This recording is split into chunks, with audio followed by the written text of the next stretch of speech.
Down with that, Nordo.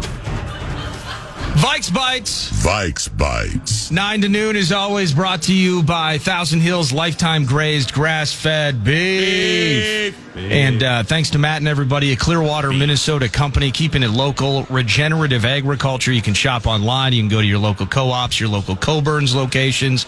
Oh, and by the way, Maroon and Gold fans, they are proud sponsors of keeping kids local and supporting Gopher Athletics. So we love Thousand Hills, but we love the Minnesota Vikings. We love Justin Jefferson.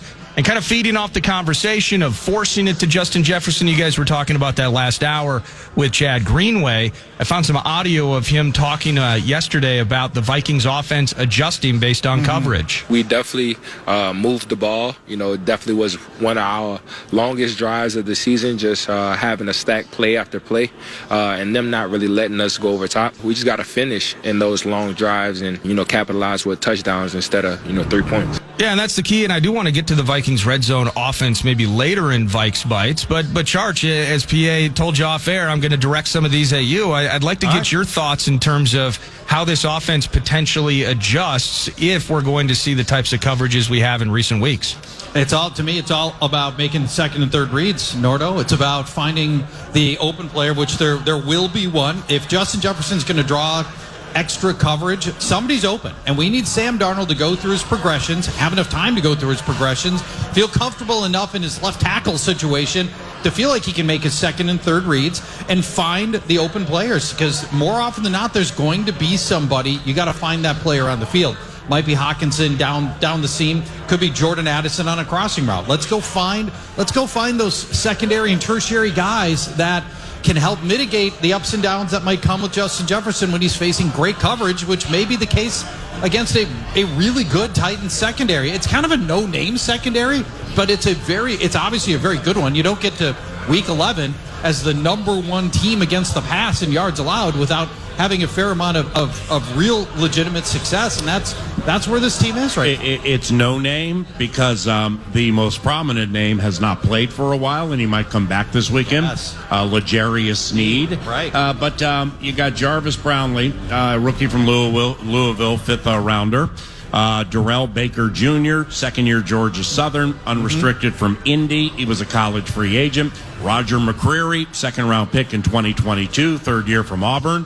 I think the most prominent name in the secondary, Amani Hooker, who I believe went to Park Center High School. So he's Minnesotan, 6th year from Iowa, and that you're right about the anonymity. Usually, if a secondary is as effective as this one has been, there's some star power back there. Yeah, none of those guys are like these shutdown corners that you're like, wow, that guy is just neutralizing everybody who comes near him. Yeah, they don't have anybody like that. And even the big offseason signing that you mentioned, L'Jarius Sneed. Yeah, for using this as just one measuring stick. Pro Football Focus is like the 100th ranked corner. So it's been surprising how well this group has been able to play, and it tells you so much about coaching. This is you take many of the same players and some journeyman players and put them into the right scheme, and you can be so much more effective. Ed Donatel to Brian Flores. You look at the situation in Tennessee, not all that different, honestly. Vikes Bites. Let's stay on the defense then, since you went that direction, because I'm curious. I mean, it's Jeffrey Simmons. I know that Arden Key in the mix. He's been on the injury report. We shall see. But there's something interesting about this defense that, and I've mentioned it to PA twice this week, I still can't wrap my head around it. They affect the QB, but they don't have a ton of sacks. They've allowed the fewest passing yards in the NFL. To your point with this pseudo kind of no-name, save for Amani Hooker, no-name secondary, they only have 3 picks as a defense. So they slow you down, but they don't stop you. And they don't really change games in the end for a 2-7 squad. Who are the guys that our offense is truly going to be worried about? Is it as simple as just focusing on that D-line and going from there? Yeah, who's the mark? That's a good question. That's like a little off the microphone game. I like to play with Kevin O'Connell, trying to guess who the mark is into the game. I whiffed last week. I don't know who it is this week. Their edge guys, like Harold Landry with 5 sacks, Arden Key with 4 sacks. He also has 8 tackles for loss. Their edge guys are veterans, and they're playing quite well. Jack Gibbons, second year from Minnesota, wears number 50. He has 29 tackles his last 2 games, so he's playing with his hair on fire. But it's Jeffrey Simmons. And then they have this rookie, second rounder from Texas, 93, Tavondre Sweat. Yeah. Yeah, he's not big wiggle pass rush guy, but he just requires a double team like every single play that I watch back, specifically on runs. So I think they hit on one with him. They might have, Paul. I was looking at his numbers. I think he's managed something in the ballpark of 20 quarterback pressures already.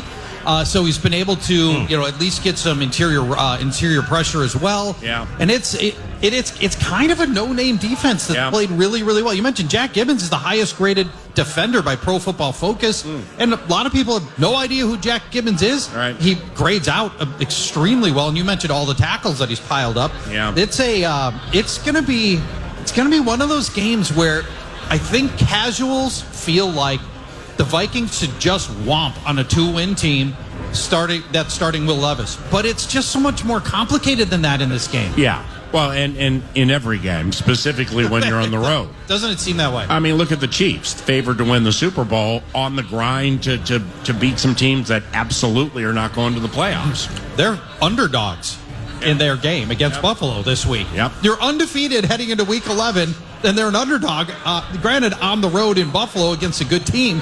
But yeah, I mean, it's there are just so few layups in this league. Last week felt like it could have been a layup, and we were talking at this time last week, Paul, about, well, if the Vikings can get a big enough lead, then we could break Blake Cashman in the second half and stuff like that. That was all ridiculous, as it turns out.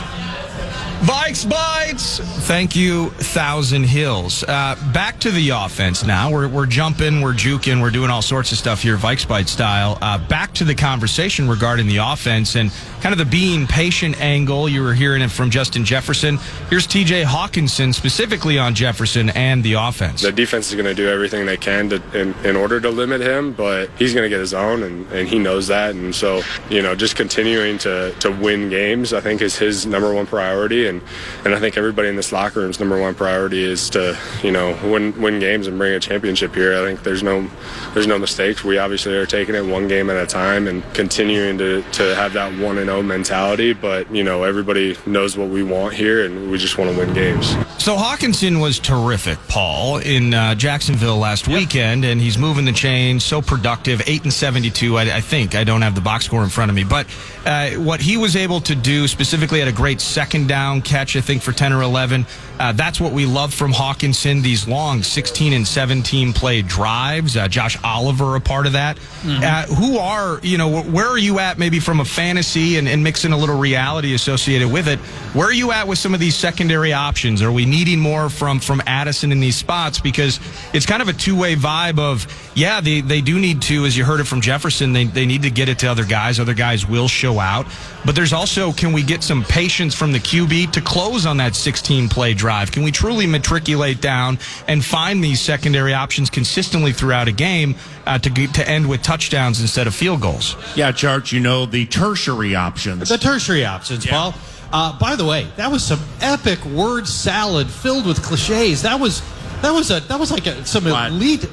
The audio we just heard. Yeah. Me or TJ? TJ. A little bit of both, probably. It was unbelievable word salad. There was nothing of substance that was like a 60-second long clip. Not going to argue. In which he said about 12 cliches and nothing of any substance for TJ. Excellent work. I mean, elite level word salad right there. Hawkinson, this is, we've already touched on this a couple of different times. I just feel like you got to find ways to diversify your receiving targets. I'd really love to get a big Aaron Jones game coming and to utilize him more as a receiver, which I feel like we haven't done enough of, given that he's the best receiving back we've had here in years. And Dalvin was good, but he's not at Aaron Jones's level. This is, I feel like we haven't unleashed the full capabilities of Aaron Jones as a receiving back. So you're saying he's become a tertiary option and or an ancillary piece? Yeah, I think that as a receiver he really has, and I think we can do better. Yeah, I think we've got more options to get him the ball in space, and I'd like to see what happens if we try that a little more fervently than we've done to this point. I know, right? Vikes Bites provided by Thousand Hills, lifetime grazed, grass-fed beef. How about this guy? 4 for 4 in a victory. That puts you in conversation for NFC Special Teams Player of the Week. Snap spot. Parker Romo's kick splits the uprights, and the Vikings have taken a 12-7 lead. Parker Romo is 4 of 4 on field goals. How much faith do we have in the kicker? He did go 4 of 4 last week, gentlemen, and it's going to be another month or so maybe before we think about the Alabama rookie again. But put in a spot, we weren't trying to get him from 57, but I think we got him from 45, and in the end, he was perfect. Do we have faith that if it comes down to the kicker again, that we'll come through? It might. Doesn't this feel like it's got kicker duel written on it a little bit like last week? I could really see that scenario unfolding here. Paul's got all kinds of Nick Folk data that would suggest that we don't want a kicker duel. Folk has been remarkable this year and has really a remarkable career, more so than I realized. Yeah, me too. And if it comes down to that, I really don't want a kicker duel with a 17-year veteran. Yeah, Paul, 17. 17-year veteran Nordo, will be completely unfazed by the moment. I got some DCD for you, some depth chart dives. Oh, let's go. So when I pause, you play with the button bar as to whether like it's a crickets or it's an Okay. Because when people, and I was going to save this for YA, but that's cool. When people think best kickers history of the NFL, the names Sebastian Vinatieri, Gostkowski, Justin Tucker, those names are going to come up. Those are just the three. I'm sure there are more. Well, Nick Folk's in that chat, and I don't think myself or anybody ever considered Nick Folk being in that chat. Yeah, what? Well, here's why. All right, 17th year from Arizona. So 4 teams over 17 years, he's standing the test of time. Yeah. All right, so now, this year, 17 of 17 on extra points, 12 of 13 on field goals. That's cool. Got to be careful with Johnny Pecker. Last year, in his 16th year, Nick Folk made 96.7% of his kicks, which was number 1 in the NFL. Come on! That's unbelievable. He's 3 for 3, 50-plus this year. Oh, good. Here you go. Here you go. Nick Folk, and this is significant here because it's going to be this kind of game. Nick Folk currently is on a streak where he's made a National Football League record 81 consecutive kicks from 39 yards and in. His last miss at 39 or fewer was when he was a New England Patriot in the first game of the 2020 season.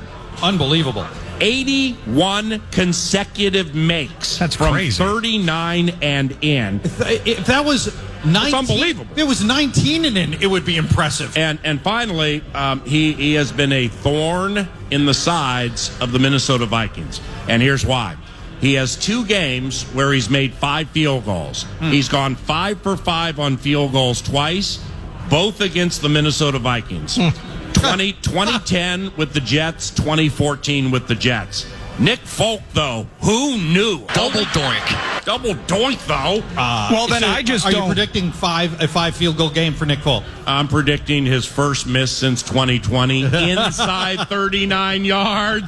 Let's go. Yeah, is it cool if we then just go ahead and say we don't want this under any circumstances to be a kicker's duel, whether we're trusting in Parker Romo or otherwise? And I've said this to you during the course of the week, and it's different offensive line, different team and everything. Tony Pollard, second year with Tennessee. But he, for Tony, there was a game O'Connell's first year at U.S. Bank Stadium. I mean, Dallas killed us. Oh, remember the Cooper Rush bit? Well, yeah. I mean, Tony had 6 catches for 109 yards and 2 touchdowns. Yuck. By far a career best in receiving yards for him at 109. He has 5 receiving touchdowns in his career. 2 came against us in that game. And when you watch some of Tony Pollard's recent work, he's I like Tony Pollard. He's a really nice all-around back. He looks so much better here in this Tennessee offense than he did last year in Dallas. A couple of stats for you. Averaging 3.8 yards after contact. Wow. I mean, that's like Derrick Henry level numbers for after contact for Tony Pollard. That's fourth best in the league. Right. He is slippery. He's got that little extra spring in his step that he had when he was running, when it was him and Zeke for a few years, and they were just dominating. Yeah. It's all back for Pollard. It's been unlocked here. And we may also see another guy who I like a lot in this backfield, Tajay Spears. Yep. He's been hurt on and off all season long, so he really hasn't gotten a lot of momentum back. Yep. But the dude is slippery. Yeah. And he's going to... I would take this Pollard Spears before ETN Bigsby 10 out of 10 times. The way that they're playing, Yeah. Well, they're good overall players with the pass protection. At Spears has been targeted 15 times. He has 15 catches. Yeah. 15 target. I mean, it's like Amon-Ra St. Brown light. It is great. I don't know why you had to besmirch Tank Bigsby in the middle of this. What they had to do with this, I don't know. But I understand. This Pollard Spears thing, it is a nice combo. Spears finally healthy. Yeah. Looked really good last week. You know, I don't want to see him succeed against our team, but I think I would love to see Tennessee give him longer looks, because he is special and he can make people miss. He can break some big plays. Just don't do it this week. Hey, Charge, Vikes Bites. Can we succeed against them on the ground? Last three they've allowed, I think it's 139 and change. Yep. Is this a game where, and in some ways, talking with Kevin O'Connell earlier this week, PA at TCO and in Egan, kind of the idea, we saw a Vikings team run it like 43 times. And there was, you throw 3 picks and you're trying to kind of, okay, we got to slow it down, stem the tide somehow. If in the effort of pivoting or in the effort of just playing some ball control offense, is this a team we can be successful with on the ground this weekend? It's a tough matchup. Titans are good run defense. The last 2 teams to play the Titans, that would be the run, including the run-heavy Chargers. They average just 3.1 yards per carry. I'm glad you said that about the Chargers, because they're not on the Viking schedule, and I don't pay that close of attention to AFC teams that aren't on the schedule. Sure. I know Harbaugh. I get the who has it better than us? No. Who runs more than us? Nobody. I understand the thematic nature of Jim Harbaugh, but I didn't realize they were like a run-first team. Oh, yeah. Very much so. Very much so. Greg Roman's their offensive coordinator. That tells you plenty. You think back to his run with Baltimore, and it was just all the running, and that's how Gus Edwards and J.K. Dobbins also ended up back there with the Chargers, right? And for the most part have looked good this year. For Tennessee, only one back has topped 62 yards all season on the ground. I mean, this is a good team. Now KOC we've seen him be stubborn with this running game. And we've seen games where Aaron Jones getting 3 yards a clip, but KOC does not give up on using Aaron Jones in this running game. The Vikings are running more this year than passing. They are. Hard to believe. Yeah, I mean, unless it changed. Nordo and I talked about it like last week, but it's 50-50, or 51%, 49% run. It's something like that. And maybe this is the offense Kevin O'Connell always wanted, but didn't have the right back for. And maybe just believes so much in Aaron Jones that this is the offense that he really wants to have, this level of balance, which we had not seen in the past. Yeah. Alexander Mattison couldn't deliver the goods last year. Right. Year before that, Dalvin Cook at the very end. He was terrific. Very end of what has been. That was right at the end. Right. So maybe this is just who Kevin O'Connell is, and he is more of a balanced coach than we knew, because he's just got the right players to execute that now. Vikes Bites. Gentlemen, the Minnesota Vikings as a passing offense have 263 total pass attempts thus far through 9 games. 263.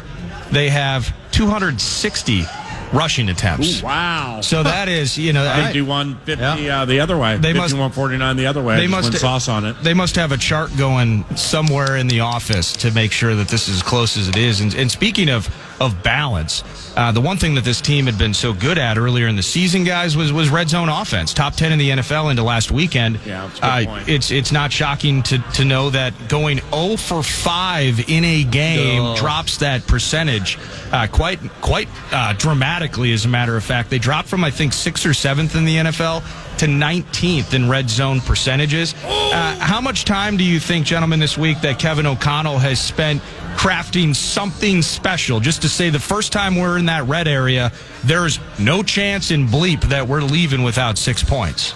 Yeah, and I'm glad Eric brought that up because, man, I had this for O'Connell on Tuesday and shared it with him. Now I can't completely remember it. The Vikings were 0 of 5 in the red zone, okay, against Jacksonville. 5 trips in there, 0 touchdowns. When I say I'm talking touchdowns, not field goals. Right. All right, so the only other team this year that had been 0 for 5, no touchdowns inside the 20, was the Washington Commanders earlier this year, and they actually won the game like the Vikings did. That's hard to do. But what's interesting here, in O'Connell's first, he's coached, I think, 44 games. So in the first 43 games, they had gone, he had gone 0 for 5, no touchdowns in the red zone.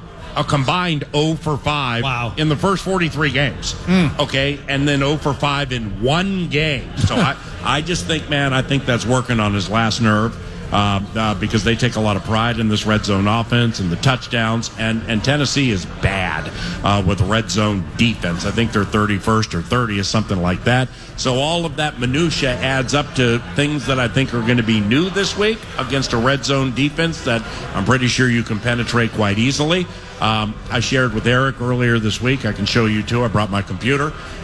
With Darnold's second interception, I can argue that was Justin Jefferson's fault, where like it was back center of the end zone, him and Brandon Powell right next to each other. Yeah. Don't believe that was the design.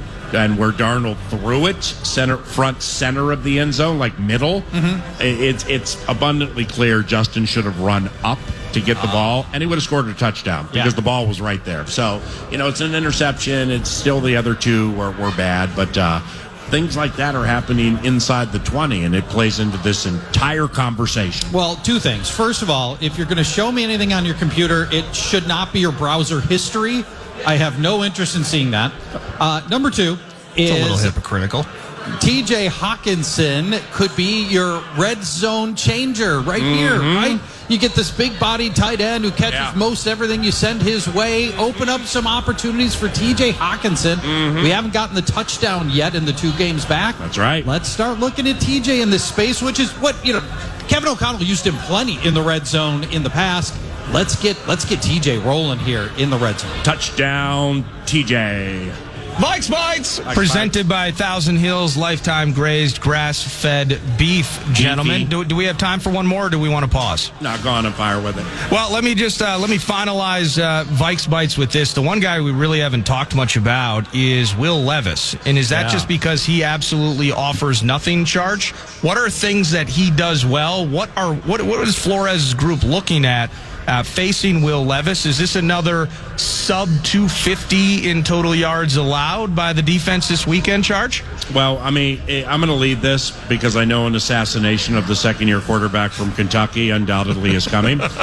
He's been sacked 22. He's been sacked 22 times in 6 games, including 7 against the Chargers last game. So, yeah, I mean, he has. When you look back at Levis's game logs over the last 2 years, I mean, he has some absurd sack games. 7, like that. There might be a 9, but there was definitely a 7 last year. But here's the deal with Will Levis, is his yards per attempt is 5.9. Now, that sucks.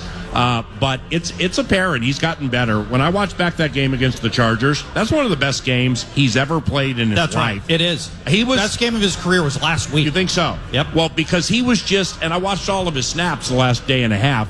And all of his passes, I mean, including one on which he didn't pass, and he ran out to the left, and it was really sneaky how they did that. I like how they use their tight ends, too. Okonkwo, Nick Vanette, and they got the second-year Cincinnati cat, Josh Wiley. They play their tight ends a lot. They play 3 tight ends a lot.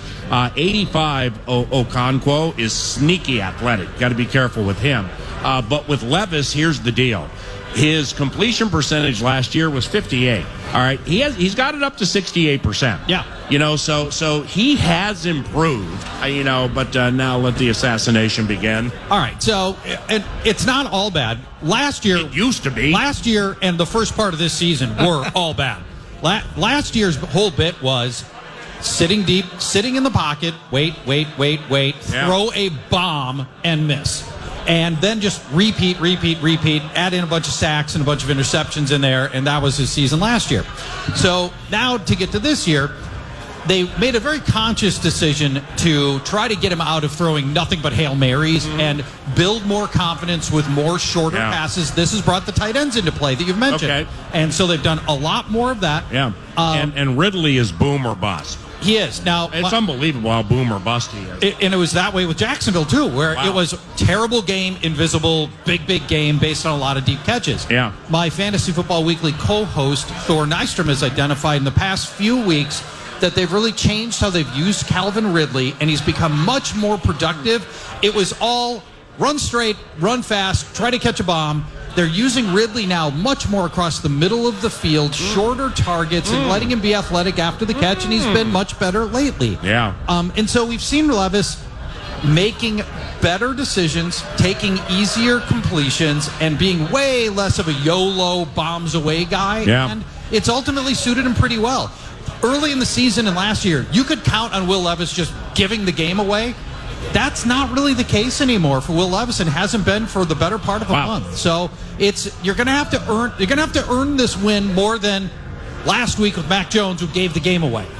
30 minutes of Vikes Bites, and the audience thoroughly loved it. Hey, Vikes Bites, wasn't that great, ladies and gentlemen? Fighting commentary about your favorite team, the old Vikes. Ding-a-ling. Honey.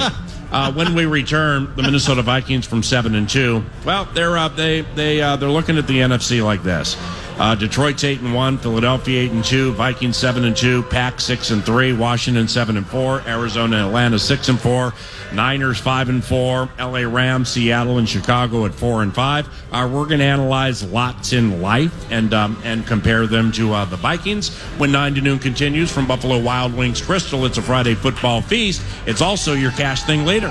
Indeed, the Fan, along with two men in a junk truck, they want to give you a chance to put $1,000 in your hand with the National Cash Contest. All you got to do is go to KFAN.com and enter the keyword credit. You might win $1,000 with the keyword credit at KFAN.com.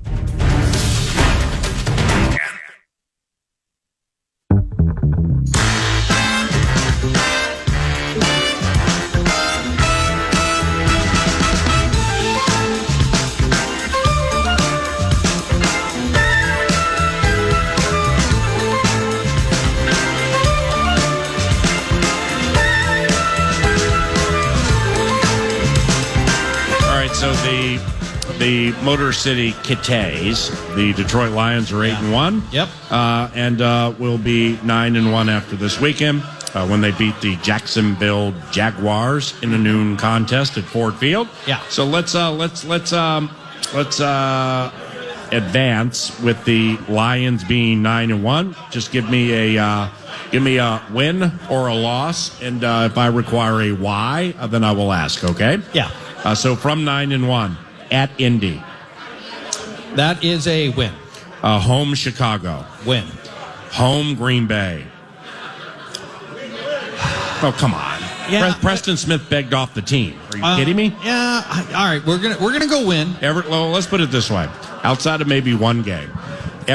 When Dan Campbell took over the Detroit Lions, they didn't make the playoffs their first year. Remember, they had that big win at Lambeau Sunday Night Football. I do. They knocked the Packers out of the playoffs. It is abundantly clear to me, and with all due respect to the Minnesota Vikings, who beat the Detroit Lions quite handily and soundly for many years, but Green Bay with Rodgers and Favre, I mean, what they did to Detroit and the majority of these games should be felonious in 48 states. So it's clear Dan Campbell was like, it's now that we're getting good. Yep. We're not just going to beat these guys. We're going to punish them. Yes. When they beat Green Bay, they punish the Green Bay Packers. Physically, guys laying on the field, carnage over there. They beat them at Lambeau already. So, I mean, is it going to happen like that every time? Probably not. But they are not only better than Green Bay, but there is clearly an edict there to punish the Green Bay Packers. It's the opposite edict that they've got in Chicago, where they've lost 10 straight to the Packers, and I think 20 of the last 23 to the Packers. All right, so we got 9-1, 10-1, 11-1, 12-1. They'll beat Green Bay at home against Buffalo. That's a December 15th game, afternoon game on Sunday. Final of 3 consecutive at home. Yes, Buffalo is obviously a tricky matchup for Detroit, and if you're going to pin a loss on the Bills and the rest of on the Lions for the rest of the year, Buffalo might be it. If it were at Buffalo, I'd feel even better about it. So let's go 12-2 at Chicago. That's a win. 13-2 at Niners. Well, let's put a loss on at Niners, right? Okay. So, it's a repeat. Why do we have to put a loss there? Why can't we put a loss in the last one? I mean, hosting purple and gold, though. Well, let me ask this. Yeah. Do the Lions need the win? Well, it's interesting because they didn't need to win last year when the Vikings came there, and they played all their ones. They did, and with Mullins, Grant, I think Mullins had 420 or something, and Jefferson's running all over the field. Vikings, this is a sad, sorry narrative to fall into, but it's happening. Yeah, and it used to be the other way for Lions fans. It's like, wow. I mean, we're losing to them, but we're getting close. Mm-hmm. They're coming down to the wire. Right. I mean, we haven't, but it is fact. So let's put them. It feels like a 14-3 team. Would you say that? Yeah. All right. I like 14-3 for Detroit. And we'll play this out, but you're probable number 1 seed, but not necessarily because Philly's only 1 game behind Detroit right now. Yeah. But we have. But after, do you think the Vikings will win this weekend? I do. Yes. Tightly contested game. Tightly contested. Lower scoring. Yep. We'll see. I'm terrible with totals. But the Vikings are going to have the same record as the Eagles. And then both teams are going to, their 2 losses, both were NFC teams. They're not going to face each other, so you got to get into the tiebreakers, blah, blah, blah. Tiebreaker-related terrorism. Let's go to the Green Bay Packers. Okay. 6-3. That team is 6-3, off the bye at Chicago. Chicago can't beat anybody right now. Okay, 7-3. Home against the Niners. The Niners are 5-4. They have to start winning 2, 3, 4 in a row. I think it happens here, and they're. I can't call them healthy, right? But they're healthier. Brandon Ayuk, but they get Christian McCaffrey back. Yep. How did Ricky Pearsall look? He looked good, but Juwan Jennings is the guy, man. Okay. Juwan Jennings is such a freaking stud. Wow. That dude is great at everything. Yes. Well, he's top 2 or 3 run blocking wide receiver in the NFL. Correct. So he's catching passes? He's catching passes, and that same physicality that lets him be a great run blocker after the catch. He's just punishing defenders. Okay. I love that. So we'll go 7-4 after the Niners. Host the Dolphins. Dolphins are all messed up right now, Paul. And I don't know that all messed up. They went to SoFi in a nationally televised game and basically killed the Rams. Yeah, it did. I did not see it that way. Really? To keep Nakua, Kupp, and Kyron and Stafford in a nationally televised game to that low their of a defense. point? No, you're right. Their defense is underrated, and especially their pass defense. Jalen Ramsey's had, I want to. He's been good all along, but he's still really, really good in year 10. When he cares. And I think he usually does care. But that offense, I just keep waiting for the Miami offense to go look like itself. It hasn't been right yet with or without Tua. So you got 7-4. Let's see, 7-3, 7-4. So you're saying win? At home at Lambeau against Miami. Yes, win against Miami. So that's 8 wins. At Detroit, that's a loss. That stays at 8. At Seattle. That's a trickier game than it sounds like, but I'm still going to go win for Packers. 9. Then Monday Night Football at home against Nolans. Win. That's 10. At Minnesota. Loss. That's 10 wins. Then at home against Chicago at the end, 11-win team, you say? Yep, that feels right. 11 wins for Green Bay at the end of the year. All right, let's do this. I'm going to do. I have some more for you, and then we're going to put that whole thing together and just kind of see what our lot in life is. 9 to noon is at Buffalo Wild Wings Crystal. Why wouldn't we be? It's a Friday. Buffalo Wild Wings Lakeville next week for the Friday football feast. Don't leave. Back after this.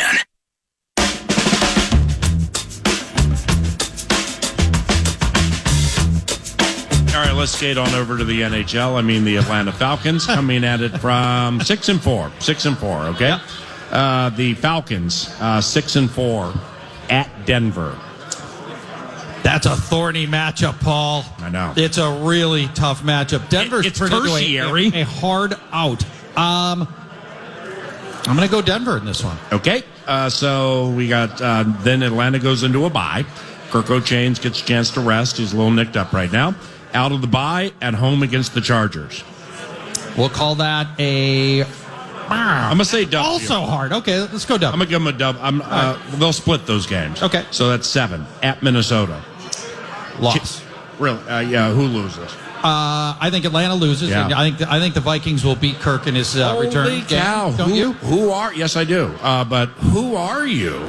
I mean, it's like when we played this baby game a month and change ago.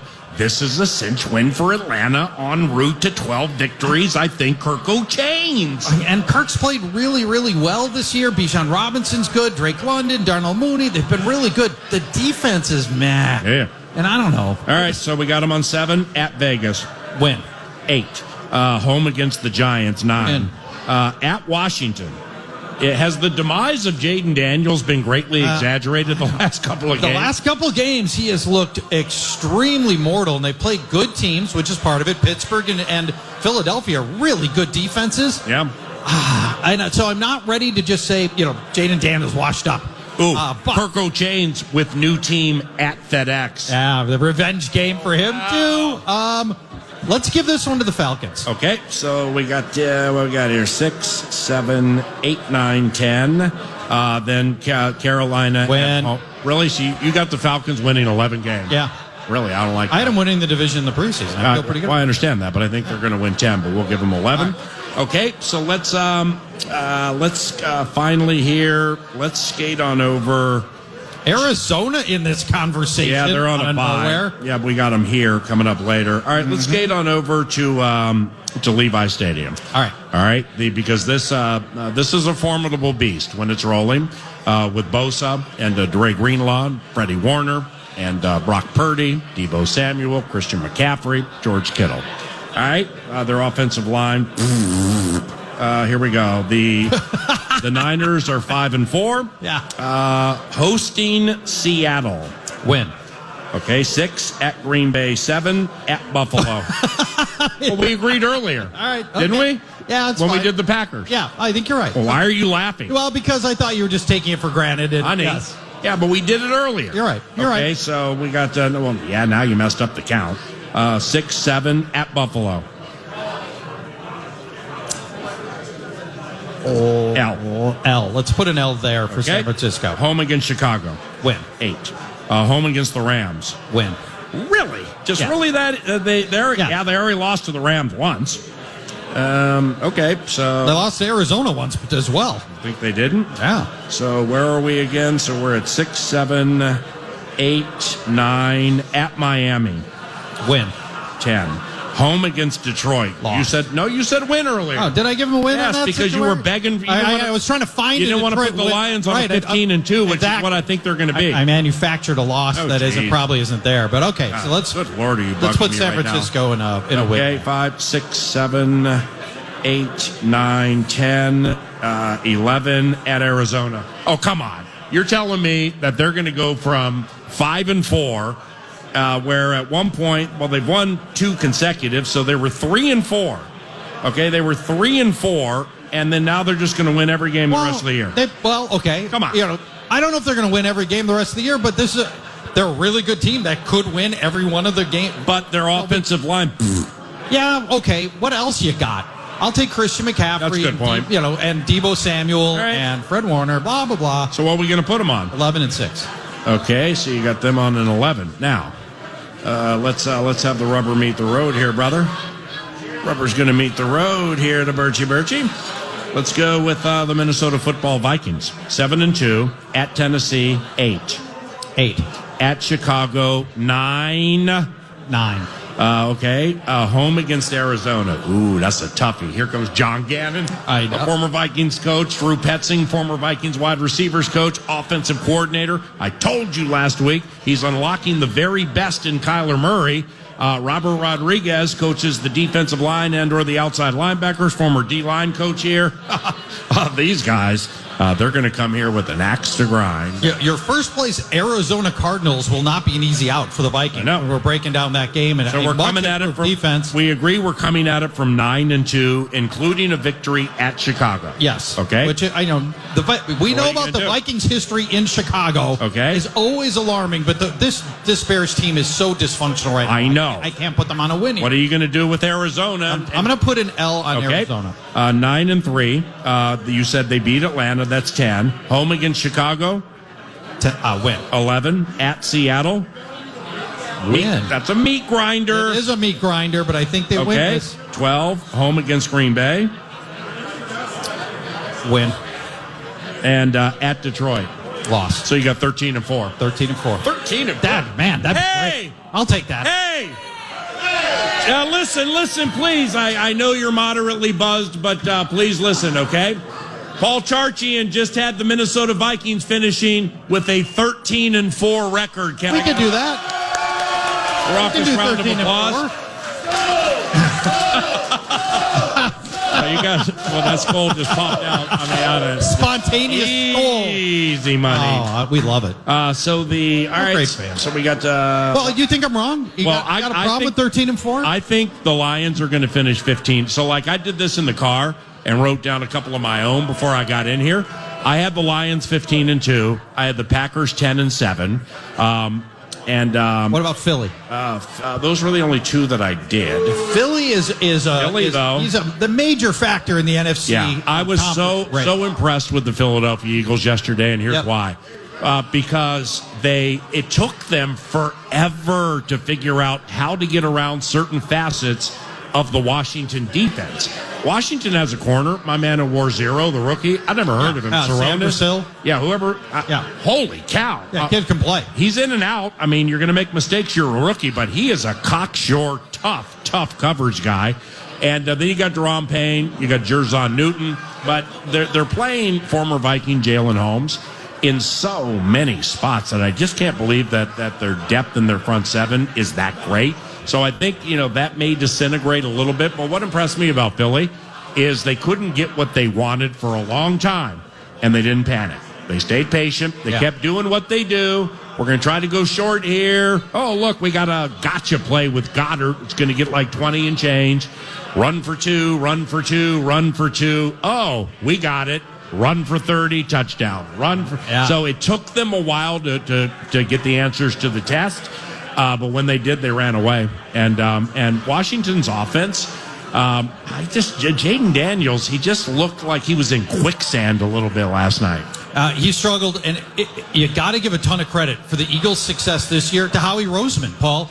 Their pass defense was trash last year. They were 29 yards I was thinking allowed. about you, your guy that you loved in the draft, Mitchell. Yeah, Quinion Mitchell. Yeah, he's nice. I wanted for the Vikings. I was interested in him as a Viking. Yeah, he's nice. And Cooper DeJean, who I also would have liked as a Viking. He's starting to play really well. Yeah, he is playing really, really well. Good special teams guy, too. Yep. And those two, that was the first 2 picks of the draft for Howie Roseman. Mm-hmm. And over the last 5 weeks, the Eagles are number 1 in passing yards allowed. All right. Well, said Birds have won 6 consecutive. Yep. So from 8-2, and again, at the Rams, Win. 9 at Baltimore.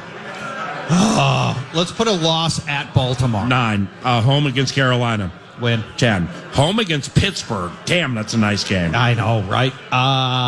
Because it's at home, we'll go win. I know, right? So we got. So we have 8, 9, 10. We're on 11. 10. We're on 11 right now. At Washington. Win.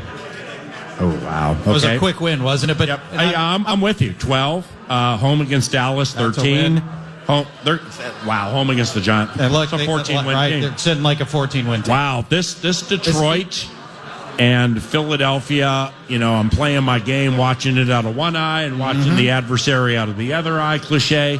And if you believe the Vikings are going to be 13-4, then they're going to be in that conversation. They are deep into it, trying to get that one seed. Yep. All right, that's cool, man. Good job. Eagles, by the way, they're sitting right now to win the Super Bowl. Plus, they were plus 900 before last night. They're probably plus 850 or 800 now.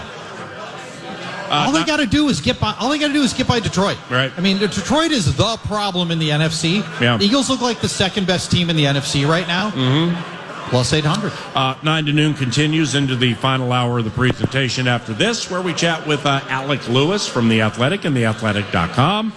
Vikings football and much more when we return to Buffalo Wild Wings Crystal at FM 100.3 KFAN.